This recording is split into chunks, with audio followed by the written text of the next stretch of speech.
তো আমরা যারা ব্রাজিল ফ্যান আছি আর আমাদের যে টেনশনটা ছিল যে নেইমার আদৌ বিশ্বকাপ স্কোয়াডে থাকবে কিনা বা আঞ্চলিক রাখবে কিনা, সেই সব টেনশনের অবসান ঘটিয়ে কার্লো দাদু নেইমারকে ব্রাজিল স্কোয়াডে রাখলো।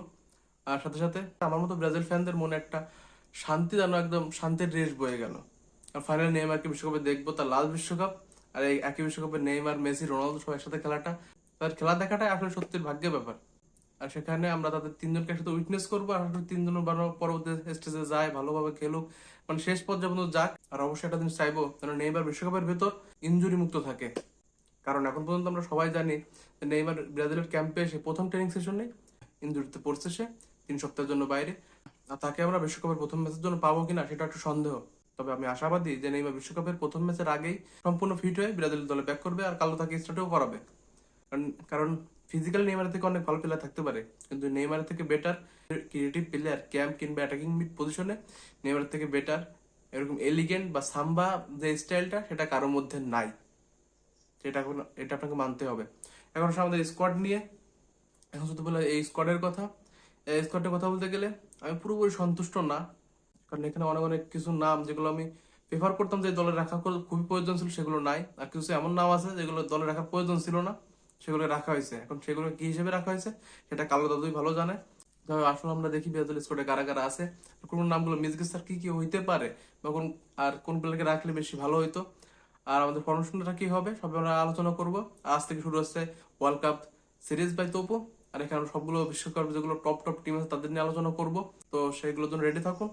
আর আর সবাই ফলো করুন, সাবস্ক্রাইব করুন। আর কারণ এই চ্যানেলটিকে আরো বড় করতে হবে। আর আর এই বিশ্বকাপ সিজন আমাদের target at least 10,000 follower. Please follow. প্রথমে আসি ব্রাজিলের গোলকিপিং পজিশনে যে 3টা প্লেয়ারকে রাখা হয়েছে তাদের নিয়ে। প্রথমত অ্যালিসন, লিভারপুলের খেলে।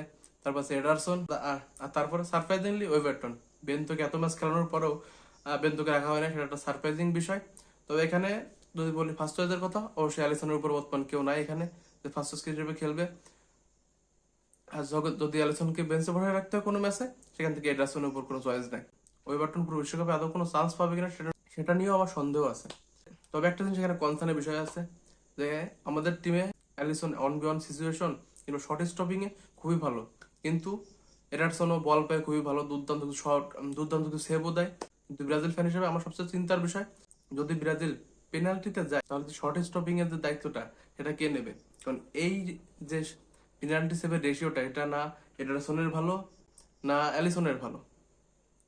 ওটা যদি দেখেন অন্য টিমে যেরকম, আমি যদি বলি আর্জেন্টিনার কথা, সবাই জানে যে এমিলিয়ানো মার্টিনেজ মানে সেফ হ্যান্ড। পেনাল্টিতে গেলে আর্জেন্টিনা সবসময় অ্যাডভান্টেজে থাকবে। কিন্তু ব্রাজিলের ক্ষেত্রে এখানে চিত্রটা খুবই ভিন্ন। না অ্যালিসন না এডারসন কেউই পেনাল্টিতে খুব একটা দুর্দান্ত না। তো সেটাকে দেখার বিষয় হবে যে পেনাল্টিতে আসলে কে ভালো করে। তবে হ্যাঁ, এখানে একটা জিনিস কি, ওয়েভারটন এদের থেকে পেনাল্টি সেভে যথেষ্ট ভালো, যেটা আমরা 2016 রিও অলিম্পিকে দেখেছিলাম। তো এটা একটা ইন্টারেস্টিং পিক হবে যে প্রপার 90 মিনিটের খেলায় অ্যালিসনের উপর কেউ নাই এখানে ব্রাজিল টিমের ভিতর। তো যখনই কথাটা আসবে পেনাল্টিতে, তখন সেখানে কে দায়িত্বটা নেবে, এটা একটা দেখার বিষয়। এর পাশে আমাদের ডিফেন্সে যেটা আমি মোটামুটি সন্তুষ্ট থাকলেও কিছু কিছু কিছু কিছু কলাপ নিয়ে মোটেও সন্তুষ্ট না, আর সেগুলো আমরা আলোচনা করবো এখনই। তো আমাদের ডিফেন্সে রয়েছে প্রথমে মার্কিনিয়স, তারপর আছে Gabriel Magalhaes, Ibanez Wesley, Danilo, Alex Sandro, Douglas Santos and Leo Pereira. এর ভিতর থেকে যে 3জন পুরোপুরি স্টার্ট করবে আমার ধারণা, সেগুলো হলো গ্যাব্রিয়েল ম্যাগালেস, মার্কিনিয়াস এবং বেরেমার। এই 3জনের ভিতরে আমাদের যে ব্যাকলাইনটা থাকবে বা সেন্টার 2জন যে সেন্টার ব্যাক থাকবে তাদের ভিতর রোটেশন হবে। মোস্ট প্রবাবলি বেরেমার হয়তো যে ম্যাচগুলো আমাদের বেশি ইম্পর্টেন্ট বা কিংবা কিংবা সাব হিসেবে নামতে পারে। তো সেখানে মার্কিনিয়স, গ্যাব্রিয়েল এবং পেরেমার 3জনের থাকার চান্সটা খুবই বেশি। 3জন প্রপার ডিফেন্ডার আর খুবই ভালো সেন্টার ব্যাক। আর গ্যাব্রিয়েল ম্যাগালেস এবং মার্কিনিয়স কথা কি বলবো, দুজনে চ্যাম্পিয়ন ফাইনাল এসেছে, মার্কিনিয়স জিতছে। আর গ্যাব্রিয়েল ম্যাগালেস তো ছিল পুরো 120 মিনিট দুর্দান্ত। তো দেশে পেনাল্টি মিস করছে, তারপর সে দারুণ একটা ডিফেন্ডার। আর এই সিজনে আর্সেনালের লিগ জেতার পেছনের বড় কাণ্ডের হলো এই গ্যাব্রিয়েল ম্যাগালেস। এরপর আসি আমাদের ফুল ব্যাকদের নিয়ে। অবশ্যই সেখানে আছে ওয়েসলি, ডগলাস সান্তোস, আলেক্সান্দ্রো, দানিলো। এখন আমার কথা হলো, আমরা দলে এই যে রাখছি দানিলো কিংবা আলেক্সান্দ্রোকে, এদেরকে আমরা কি করাবো? দানিলো নিজের club Flamengo second choice right back, সে সব ম্যাচ স্টার্টও করে না। আর আলেক্সান্দ্রো সে স্টার্ট করলেও পুরোভাবে পারফর্ম করতে পারে না, মাঝে মাঝে পারফর্ম করে। এই ক্ষেত্রে আমরা কোনো কোনো প্লেয়ারকে নিতে পারতাম না? অবশ্যই পারতাম। সেখানে আমরা পিএসজির বেরাল্ডোকে নিতে পারতাম, কারণ সে লেফট ব্যাক, সেন্টার মিড এবং ডিএম পজিশনও খেলতে পারে। তো সেখানে আমরা কি করলাম, আমরা নিলাম আলেক্সান্দ্রো, ড্যানিলোর মতো প্লেয়ারকে। তাদের আমরা তো বেঞ্চ পুরোপুরি ম্যাচ খেলাবো না, কিন্তু খেলার পরেও তাদের এক্সপিরিয়েন্স হিসেবে আমরা নিচ্ছি। কিন্তু আমাদের যে এক্সপিরিয়েন্স না, আমাদের দলে তরুণ ফুর্তিও দরকার। আমাদের তো আমাদের প্লেয়ারদের পা বাঁচাইতে হবে, কারণ সব প্লেয়ারকে আমরা প্রতি ম্যাচে স্টার্ট করাইতে পারবো না। তো সেক্ষেত্রে এরকম ইয়ং লিস্ট থাকে দরকার ছিল না। আর বেরালদোর যথেষ্ট এক্সপিরিয়েন্স আছে, সে লুইস এনরিকের আন্ডারে খেলে, দুইটা চ্যাম্পিয়ন্স লিগ জিতলো, লিগ জিতছে। তো সেও যথেষ্ট এক্সপিরিয়েন্স একটা প্লেয়ার, সেখানে তাকে নিয়ে আমরা কনসিডার করতেই পারতাম। আর একটা প্লেয়ার, সেটা হলো সেটা হলো ইন্টার মিলানের কার্লোস আগোস্তো, যে সবেমাত্র সেরিয়া দিচ্ছে ইন্টারের হয়ে। সে দারুণ একজন উইং ব্যাক হিসেবে খেলতে পারে, লেফট উইং হিসেবে খেলতে পারে।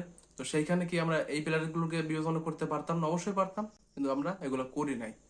সেখানে আমরা এক্সপিরিয়েন্স হিসেবে গেছি, যারা আমরা ব্রাজিলিয়ান লিগের সেকেন্ড চয়েস প্লেয়ারদের উপর ভরসা রাখতেছি। কিন্তু যেসব প্লেয়ারদের আমরা ভরসা রাখার কথা, সেসব প্লেয়ারদের আমরা ভরসা রাখি নাই।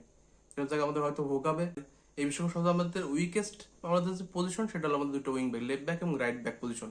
সেটাই জায়গাতে আমরা যদি এই প্লেয়ারগুলো নিতাম, তাহলে তো আমাদের সেই জায়গাতে স্ট্রেংথ আরো বাড়তো, যেটা আমরা করতে পুরোপুরি ব্যর্থ হয়েছি।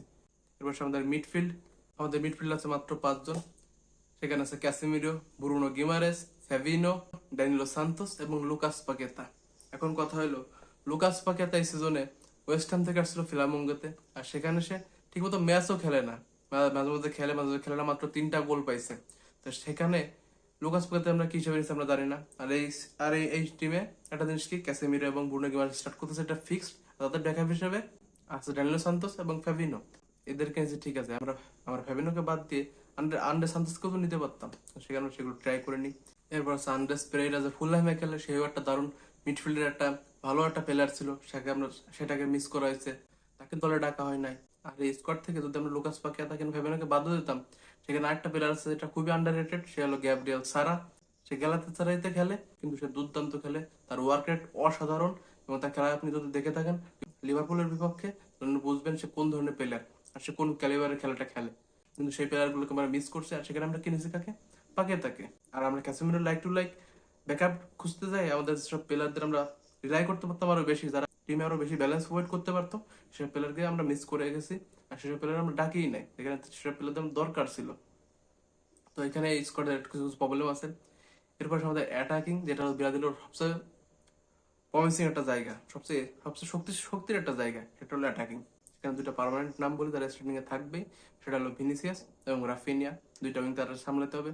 এরপর আসি আমাদের অন্যান্য প্লেয়ার যারা আছে, Matheus Cunha, Igor Thiago, Endrick, Martinelli, Ryan, Luiz Henrique, and obviously the prince Neymar.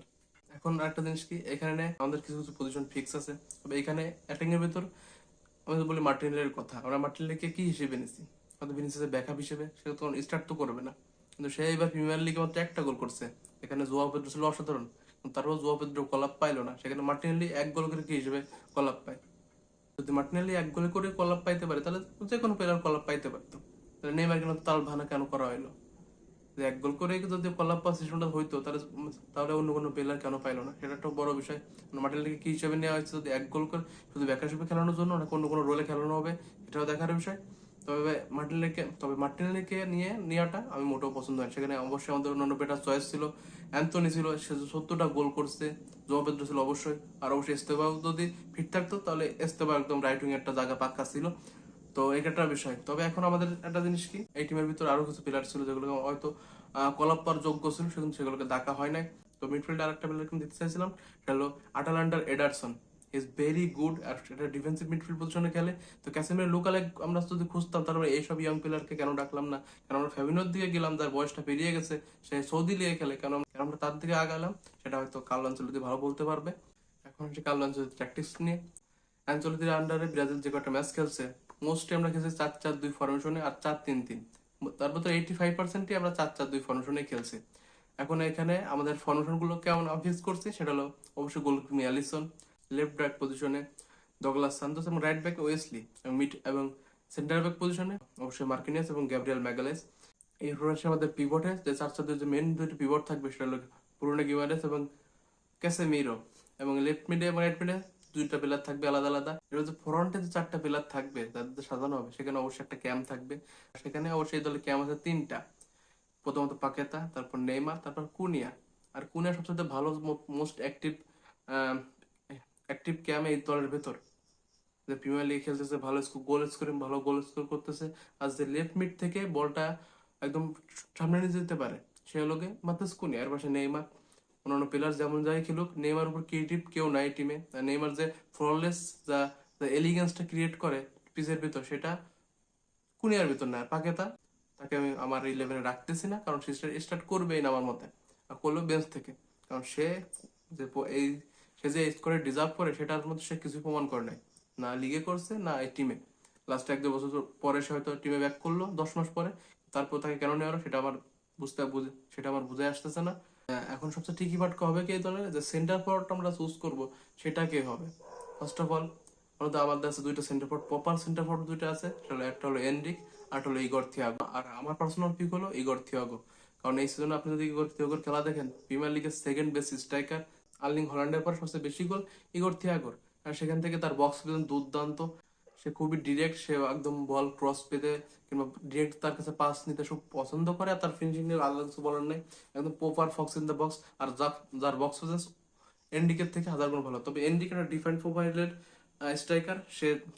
সে চায় থ্রু বল, সে মানে ডিফেন্ডের দিকে লাস্ট লাইনে থাকে, আর সেখান থেকে বডিটা মুভ করে দুর্দান্ত শট নেয়। আর এনডিকে শট পড়লে আসলে আমাদের কারোর হয়তো দ্বিধাবোধ থাকার কথা না, যে সে কোন ধরনের শট আর সে কোন ধরনের খেলতে পারে।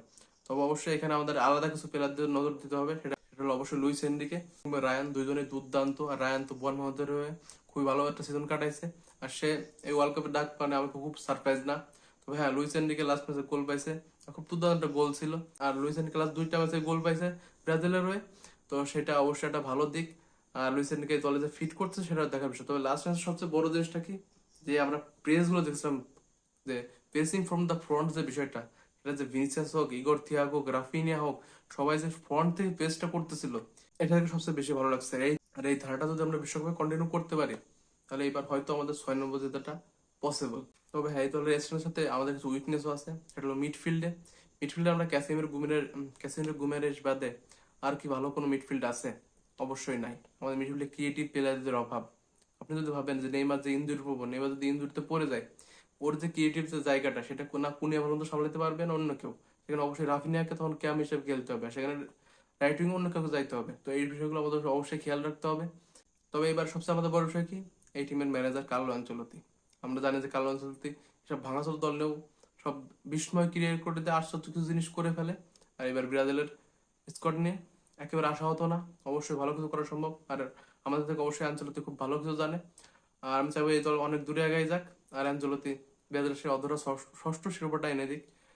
তো সেই আশা নিয়ে এই ভিডিওটা শেষ করছি। আর আশা করি আপনার এই ভিডিওটা ভালো লাগবে। আর ভালো লাগলে অবশ্যই চ্যানেলকে সাবস্ক্রাইব ফলো করবেন, আর সাথে থাকবেন তপুস মাদ্রিদ অ্যান্ড বিয়ন্ডের। তো আর ওয়ার্ল্ড কাপ জার্নি বিজ্ঞান, আশা করবো আপনারা এই জার্নিটা আমার সাথে থাকবেন। আর আশা করি এই কন্টেন্টগুলো আপনাদের ভালো লাগবে।